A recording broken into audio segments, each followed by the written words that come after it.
Jen and Cam are two funny ladies who like to talk about murder, mass murder, murder-suicide, serial killers, spree killers, thrill killers, contract killings, honor killings, and a whole lot of other shit. Too heinous for me to list here. If you're disturbed by this sort of content, you may want to listen to something else. And if you're a child trying to listen to our true crime podcast, well, you better ask your mama.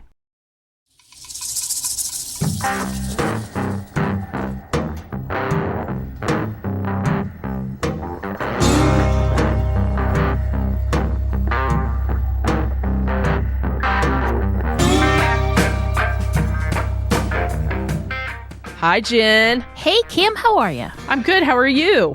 I'm doing fantastic. Well, boy, that's very positive for this fine Sunday morning. I know. I just woke up about a few minutes ago, honestly, and I'm just still nothing spoiled my day yet. So, so I'm happy. So it's all downhill from here. That whole 15 minutes between getting up and coming downstairs to record. It's amazing. Ruined my day. I get you. Well, I have a case for you, and it is awesome. I don't think awesome would be the word. I think it'd be more like wow. Horrible. Like there most you go. Of them. Yeah. Yes. All right. Let's hear it. Couple things you should know. This takes place in South Africa. So there are a lot of names that are I'm very not hard for Americans privy to. And then also there are some graphic elements to it. So I just kind of want to warn you about that. Little trigger warning, or I shouldn't say trigger warning, a little content warning. Little content warning. For every of them. Yep. I try to keep most of the graphic details to a minimum. Just because I don't think we need to know all that really, but sometimes there's a time and place for them. They get in there, right? So you ready to go? Yep, let's hear it. Here we go.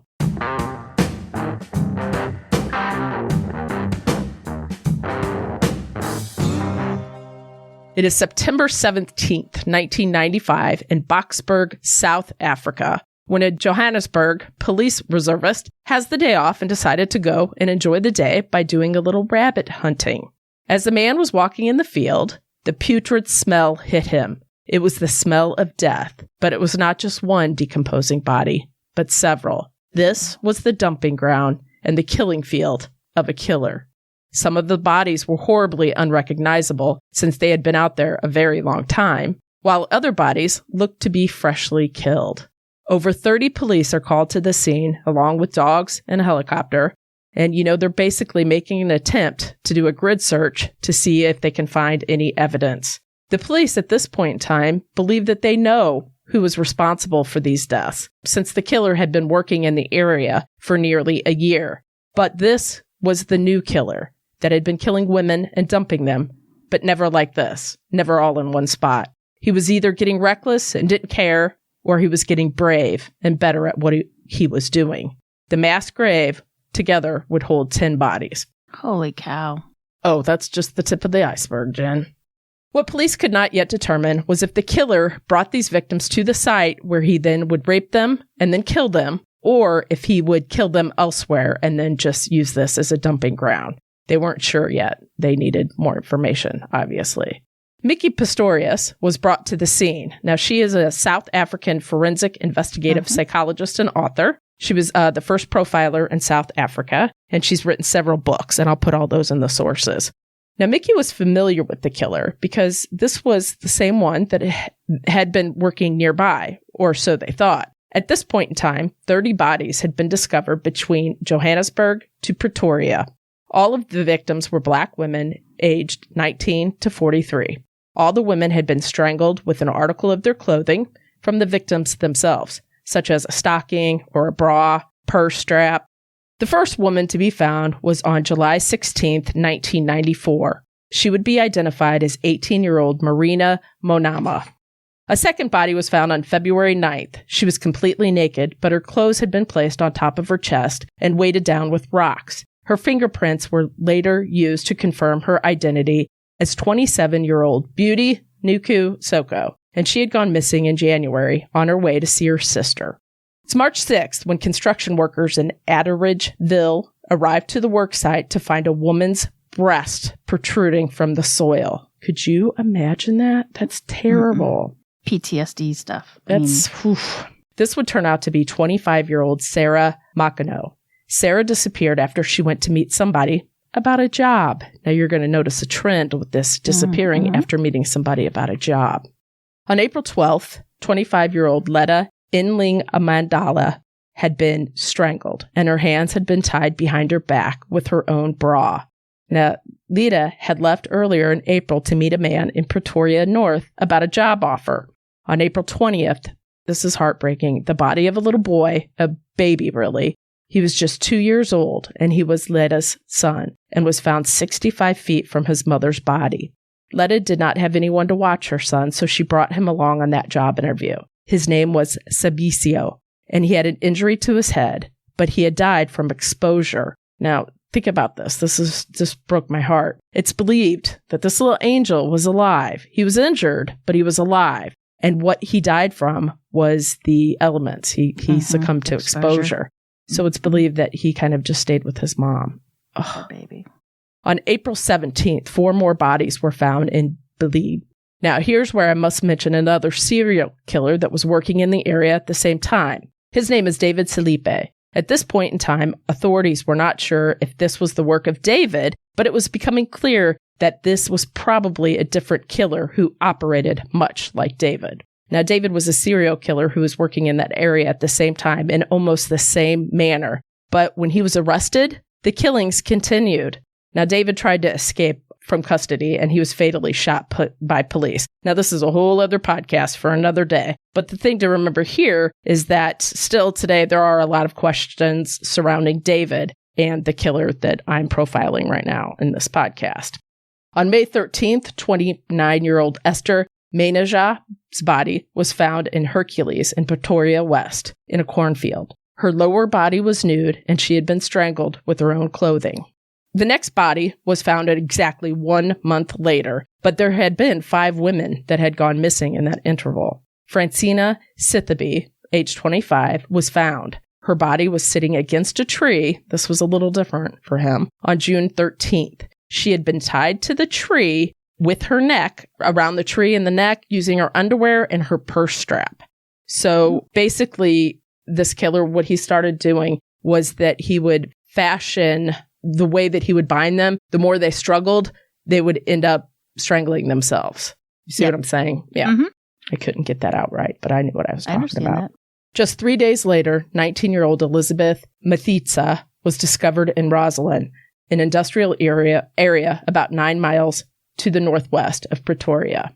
On June 22nd, 30-year-old Ernestina Mosbo was found. She had been raped and strangled.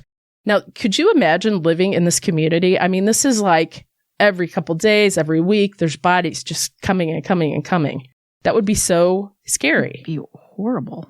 2 days later, on June 24th, Nikiwe Diko's body was found in Atteridgeville. She had left home on April 7th to meet somebody about a job, once again. Her hands were tied together with her underwear, and she had been strangled with her own pantyhose. A stick had been placed inside her vagina. Animals had got to her body, so it was difficult for police to find all of her. On July 17th, 1995, the killer was oh so close to getting caught. A man named Absalon was living in Byers Park, called police to get help. Now, Absalon said he was at home when he witnessed a man and a woman in a field by his house. He said he watched them as they disappeared into the distance. Curious as to what they were doing, he continued to stay outside. He said several minutes later, the man reappeared, but was not with the woman that he was with earlier. He said that the man started to act funny, look around like if, he was just kind of, acting peculiar. Then he's shady. Yes, shady. I was going to say sketchy, but yes. Then he said the man started to run as if he was running away from something. Absalom then said he went to the field where he found the woman, and this is when he called police. When police arrived, it was too late. The woman had passed. Absalom was unable to give a description of the man because he was too far away. The woman would be identified as 25-year-old Josephine Langany. She had 4 children at home and had left to meet someone, guess what? About a job. And that's exactly how the serial killer David was operating too. That's why they thought this was possibly the same person. The very next day, July 18th, 21-year-old Granny Ramola was found in Pretoria West. She had been strangled by a garrote, which was still around her neck. Granny had disappeared on May 23rd. A week after Granny disappeared, 28-year-old Mildred LePule disappeared. Her husband had taken her to Pretoria to meet a man about an employment opportunity. She was located on July 26th in a canal near the Bon Accord Dam near Ondersteppoort. Mildred's pantyhose had been used to strangle her. Her underwear was placed over her face and head. On August 8th, another body was found at Ondersteppoort. She was identified from items found in her handbag as Elsie Masango, age 25. She had been missing since July 14th. The next day, yet another body was discovered in the same area. However, due to a fire, the woman would never be identified as she was too burnt to be able to make an identification. Because of this, the authorities couldn't place a time or date of her death as well. 30-year-old Oscarina Jacalace's body was found near Boksburg on August 23rd. She had disappeared on the same day that Elsie's body had been found, August 8th. I can't imagine this. Those police officers had to be ripping their hair out. The therapists had to have been called in by nonstop. The hundreds. Now, yeah. Mind you, this was... I cannot believe how horrible that would for everybody involved. Think about that. That was August 23rd that Oscarina's body was found. August 28th and 30th, it's like a week later, 2 more bodies were found at the Bon Accord Dam. One of the bodies had been there for a long time, while the other one was new. The second body seemed to have been there for some months. Neither had been identified. Police decided to hang out at Ondersteppoort, hoping to catch the killer. But guess what? He was onto this. So he moved to Spots, his dumping grounds. A body was discovered on September 12th in the Cleveland area. They have a Cleveland, too, down there. Yet another location was used just 4 days later. The first body was uncovered at the Van Dyke mine near Boksburg. The following 2 days would bring 9 more bodies. Oh, jeez. Now, at this time, the media was all over the story. I mean, they'd have to be. Everybody would be. Right. Helicopters were surveying the dumping grounds from above. Nelson Mandela even came to the site to meet with detectives. Police were joining together in an effort, the different jurisdictions to share more information. It was time to get the great minds going and get the killing to stop. In a somewhat unique move, the South African police reached out to some experts from all over to seek help. Mickey Pistorius reached out to Robert Ressler, who we know who that is, criminal profiler, who agreed to fly to South Africa. Now, he would arrive on September 23rd. Now, Robert Ressler would meet with Mickey, who had already developed a crude criminal profile of the individual that she believed could be capable of these crimes. And here's what the two came up with, and this is just kind of summed up. The locations where the bodies were first found. The killer had to be familiar with the sites since they were out-of-the-way locations. To get to these sites, you would have to know how to get there or that they were even located there. Since there was not a lot of evidence found at any of the crime scenes, because he used the victim's own clothing to strangle them, they determined that he had to be a planner, and he was obviously getting better at what he was doing. This first a planner, like he planned things? Yes, planner. Okay. Like he organized. He was an organized killer, right? Versus disorganized. I just wanted to make sure I heard planner and not like planter. Like he wasn't like a gardener. He planted. No, planner. They believed he was obviously getting better at what he was doing. The first victims were scattered about, while the last victims were haphazardly thrown out. The first victims, they'd be meters away from each other. Whereas the later victims, he couldn't even be bothered to do that. They would practically be on top of each other. All the victims were females in their 20s and 30s and 40s. And, coincidentally, they had all been looking for a job. They were sure that the killer was using this as a ruse to get them to come to him. In addition, they believed that more than one killer might have been involved, working together on at least some of the murders. Finally, thankfully, the killer gets sloppy. It was September 7th when 43-year-old Amelia Repodile told her friends that she had an appointment with a man to talk about a job. The company was one of those that most would be proud to work for and with. Youth Against American Abuse was the organization, and this organization worked to help those who suffer child abuse, help them get therapy, healing, all that kind of stuff, which is ironic. Amelia would never be seen alive again. When they discovered her body, her purse was left behind. Police found a job application inside that directed them to the organization. Investigators went to the address and they were met with a woman. She would tell them that actually it was her brother who was the one that operated that organization. His name was Moses Sithole. Now, they were hopeful that this was a solid lead, and it wouldn't be long before another lead came in. On August 15th, Rosa Mogatsi went missing. Now, she had worked at Kids Haven, which was an organization that helped street children. Now, a coworker of hers would tell police that a man named Moses had come to the center inquiring if any of the employees would like to come work for him. Well, she was excited and made an appointment with him to meet up to further discuss the offer. She would never be seen again. Investigators needed to have a little chat with this Moses, but first, they had to find him. The bodies kept adding up. 28-year-old Agnes Imboy disappeared on her way to meet a friend. Her body was found on October 3rd. Perhaps the pressure was on. Perhaps this was a wicked game of cat and mouse. We're not sure at this point. But that same day that Agnes was found, a phone call came into a newspaper called The Star. The man on the phone said his name was Joseph, and he was a serial killer. He was a serial killer that operated outside of a Providence in Johannesburg. Now, the man said, quote, "I am the man that is so highly wanted." And he also said he wanted to surrender. The man would bring up the newspaper another 3 times, all of them recorded. In these conversations, Joseph, as he was calling himself, provided some details about the killings. Joseph claimed that he started killing after a woman had falsely accused him of rape, and this caused him to go to prison for a little stint, and he was not happy about that. Wait, so somebody accused him of rape, so he killed her? No, that's when then he goes on to kill all these people because he's mad at that lady that accused him of rape. Mm-hmm. Oh, okay. He's claiming she lied. I don't think she did. Well, because he had a little problem with that. Mm-hmm.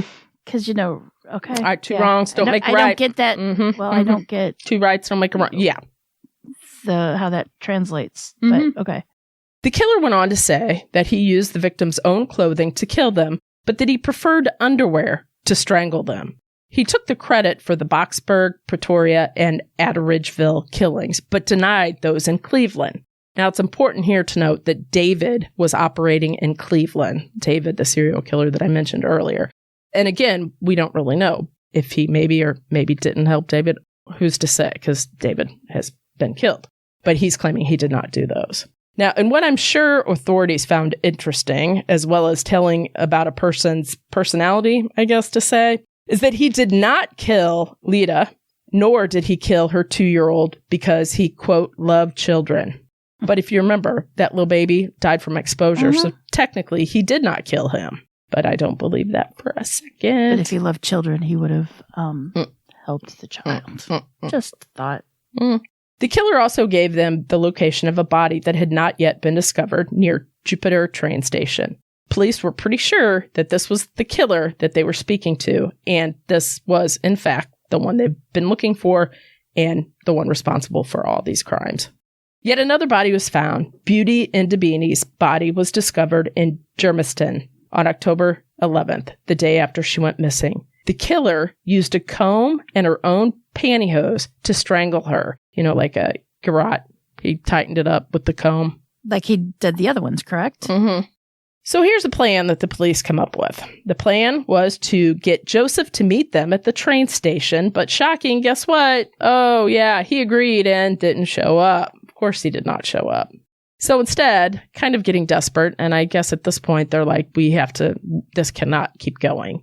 They decided to plaster Moses' picture all over the place. News stations, newspapers, billboards, you name it. They were hoping somebody would see this and bring him out of hiding, or at least a tip would come in. Just a day after his photo hit, another body was discovered at Village Main Reef Mine near Johannesburg. Her shoelaces had been used to tie her up to a tree by her neck. Her identity still remains unknown.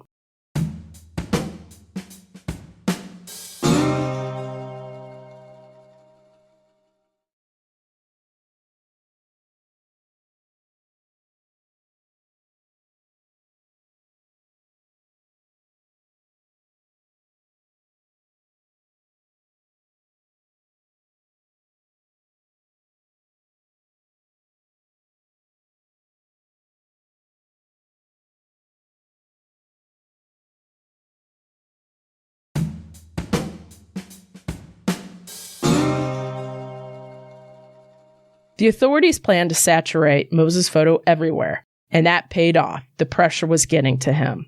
Moses called his brother-in-law and asked him for a gun, as he needed it for protection. The brother-in-law agreed to meet with him and deliver the gun to him, but he also called the police to tell them about this plan. Moses agreed to meet up at a factory, but police were on that, so the officers, the working officers of the case, contacted the management of the factory, and they would pose as security guards that worked for the factory when actually they were the police. On October 18th, 1995, it was just after 9 p.m. when Moses arrived at the factory. The plan got messed up because Moses started to suspect something was up, and he fled. I guess one of the officers that were undercover versus one of the officers, security guards rather, that worked there, nobody wanted to go lead. They wanted to stay there, and then they kind of argued about it in front of Moses. And so then he was like, this is not right. Something's wrong here. So he got the heck out of there. After he ran, an officer chased him, and he caught up to him. Instead of going quietly, Moses threatened the officer with an axe in hand. The officer shot him in the legs. Moses continued to fight, and he shot him again, hitting Moses in the stomach. Moses was taken to the Glenwood Hospital and was operated on the following day. 2 days later, he was transferred to one military hospital in Pretoria. Authorities wanted to keep an eye on him. On October 23rd, Moses was charged with 29 murders in the magistrate's court. Moses was still in the hospital bed. Now, this is something else. I don't even know what to say about this. And if I was this officer, I don't know what I would do. So they sent some officers to the hospital to talk to him. They were male officers, and Moses wouldn't talk. So they thought, you know what? Let's try a little something else. So they decided to send in a female detective to see if he would talk to her. Oh boy, he talked. And as he was telling her detailed, vivid things about his crime, he masturbated. Oh, no. He said that the locations were picked out even before the victims, and that he tried to stay further away from Johannesburg, since that is where he lived. Okay.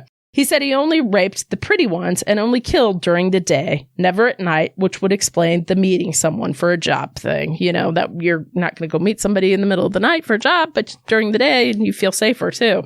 He said he didn't like blood, Jen, so that's why he didn't kill them that way. He strangled them. One thing that he added that just, I don't even know what to say.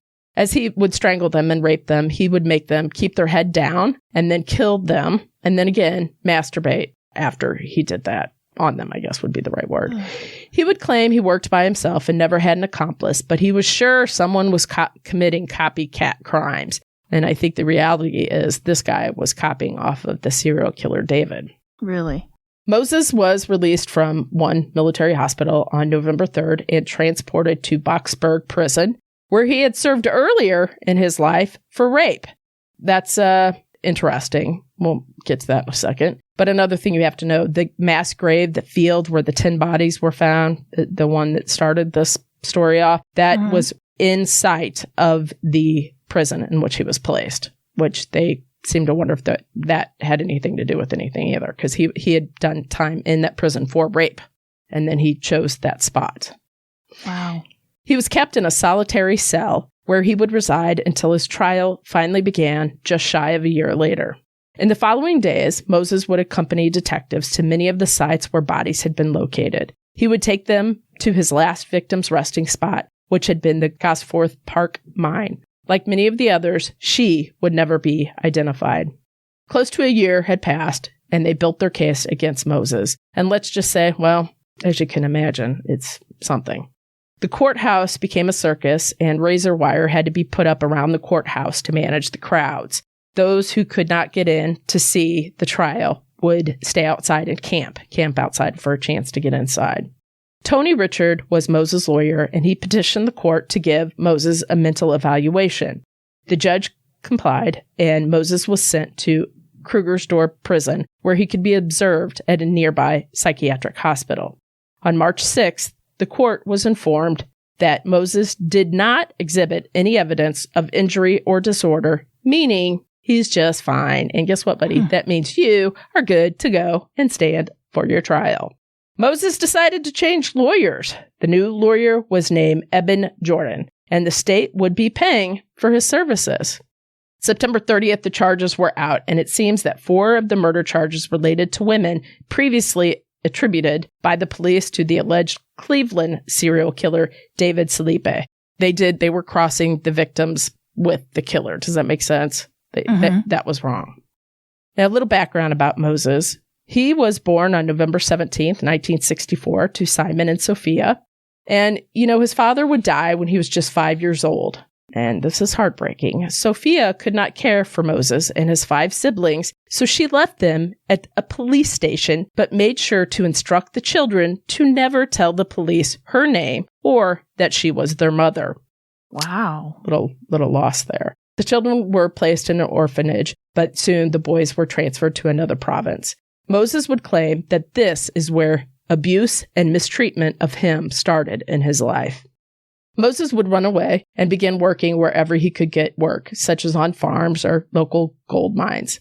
Moses would say that he was in his teens when he first committed a rape. He learned to make what he had work for him. Now, he wasn't educated in the traditional sense, but he was smart enough to see that people, South Africa, wanted to work, but employment was hard to find. This would be how he lured his victims in. Moses would lure women in with the promise of job opportunities and money, independence, all that stuff that they needed. The trial would finally begin on October 21st, 1996. The women who were raped by Moses and had lived to tell the tale would take the stand and testify against him. Now, they're publicly named, and they were in the papers because they took the stand, but I'm still only going to use their first name because I just don't feel comfortable. That's better that way. Yeah, I understand. They deserve privacy. So Patricia was first, and she detailed her story about how she needed a job, and she was introduced to a man named Martin, which was really Moses. So Martin, a.k.a. Moses, told Patricia he would employ her, but that she needed to accompany him to Boksburg. Claiming he knew a faster way to the location, he took her out of sight, and he raped her. She begged for her life. He let her survive, claiming she had, quote, the kind of eyes that makes him feel sorry for her. Now, Moses' attorney, of course, jumped on Patricia and said, "Are you sure that this is the man who raped you? Maybe you're confusing him with another person." And she was adamant that the man right in front of her was the one that raped her. Testifying next was a woman named Tambi. The woman recounted how she was working in a store when a man identifying himself as Samson offered her a better paying job. Instead, she was feeling bad. I have a job. Who else could I help? And she remembered that her friend was unemployed at the time, and maybe she should introduce those two. Her friend Dorcas met with Samson, a.k.a. Moses, and again was asked to travel with him to Cleveland. Once again, out of sight, Moses would rape the woman. After the first rape, he actually talked with her, telling her how he had a girlfriend and his life with her. Then Moses asked her if she would have sex with him again, and she said no. So then he raped her again. Now, thankfully, she was pretty adamant that he was going to stay put, and then somebody kind of came up on the ridge, and he took off. So she survived. Thank goodness. Thank goodness.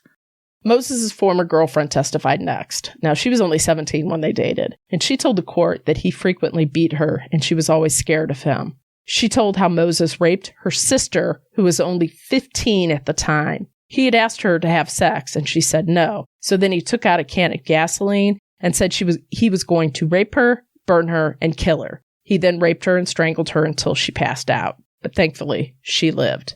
On December 4th, 1997, a packed courtroom waited for 3 hours to hear the verdict, but the court decided to wait until the following day to make the announcement. The following day, December 5th, which happened to be Moses' daughter's 3rd birthday, Moses was found guilty on 40 charges of rape, 38 charges of murder, and 6 charges of robbery. He was sentenced to a total of 2,412 years in prison. Yay. Doesn't even seem like enough, though. You know what I'm saying? Sure doesn't. The years break down like this. 50 years for each of the 38 murders. They do that differently there. I kind of like that. 12 years for each of the 40 rapes, and another 5 years for each of the 6 robberies. The judge added that if there was still a death penalty there, he sure would have used it. Now, Moses showed no emotion other than an occasional smirk during all of this, especially when the sentence was handed down. He was then taken to CMAX, the maximum security section of Pretoria Central Prison, and is in the highest security cell block. which is considered to hold the most dangerous prisoners of the country. During his trial, it was determined that Moses had AIDS, and in fact, he was pretty ill with the virus. They believed he would not live too much longer, possibly 5 to 7 years. Well, guess what, Jen? With the free, awesome prison medical care, Moses is healthier than ever and is now 58 years old. Wow. So in all, they believe he had 38 victims. I personally think it was much, much more. Going to say, I thought they had him up in like the high 70s or 80s or something like that. One source I had has 11. The other one had 12 women never have been identified. So those are 11 to 12 women who have families that have no idea that their daughter, their wife, their mother is gone. Horrible. So that is the story of Moses Sithole. What a horrible human being. And he's still alive to this day, right? 58 years old? And then his trial was, what day did I say that was? His trial was 1997. And he's still alive. Yeah, well, it's good drugs and getting medical care. So that's what'll do unbelievable. So wow. There is so much to the story. And I know, I apologize for the butchering of the names. That's hard. I'd also like to thank howtopronounce.com. I really did try. It's just, but I feel that, this was an important story because there's so many victims. I'm going to list them in the show notes just because their ages and when they died and when they were discovered, actually, right. Because it's, there's 2 different timelines, if you will, on that. And we can list them in the ourtruecrimepodcast.com on the page too. Yeah. And I mean, just talk about and just like so often, like a day, 2 days later, it's just, I don't even know. Terrible. Yeah. And I mean, like, I wonder what his wife felt all about this. He was married, correct? At some time, he had his kid. His kid was the 3rd birthday. So, and I do think there was some crossover with David Sleepe, or however you say his last name. But, he was murdered. So they can't really tell. They don't, and Moses isn't giving up anything, of course. Not anything more. But there's so much on this. I mean, this could have been a 3-hour long podcast. So I kind of tried to streamline it. But I still think it's important to mention all of his victims by name. And I will in the show notes. That was kind of heavy. Horrible. Horrible. And you think, like, he by all accounts, he was charming. He was kind of good looking.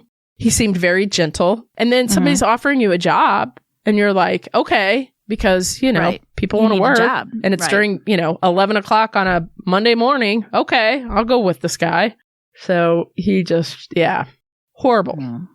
Well, good job. Those names are difficult, I understand. And I feel it's the mixture of English, Dutch, and Spanish that just kind of throws me off.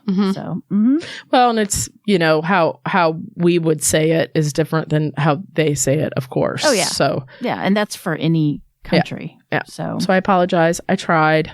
I've been to South Africa. I think you did I loved it. It's absolutely beautiful. I love it down there. Cape Town. So anyway, there you go. I tried to, I hope I did due diligence in telling their stories. You did. You did a great job. I don't care about him. Until next time, lock your doors. And keep passing by open windows. Bye-bye. Love ya.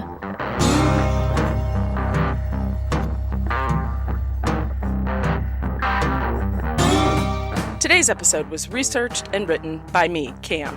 For more information about this episode, as well as all the sources I used, please check out our show notes or the podcast website at ourtruecrimepodcast.com. Our True Crime Podcast is developed and created by hosts Jen and Cam. Original music and audio mix of all our True Crime Podcast episodes is courtesy of Nico Vertesi from We Talk of Dreams. Listener discretion is provided by Edward October from October Pod VHS. Our True Crime Podcast is executive produced by Nico Vertesi and Dick Vane. Make sure to like and subscribe to Our True Crime Podcast wherever you listen to your podcast. We can be reached on Instagram and Facebook at Our True Crime Podcast or on Twitter at Our True Crime Pod. You can email us at ourtruecrimepodcast@gmail.com. If you really like the show, make sure to check out our Patreon at Our True Crime Podcast. Our True Crime Podcast is an OTC production.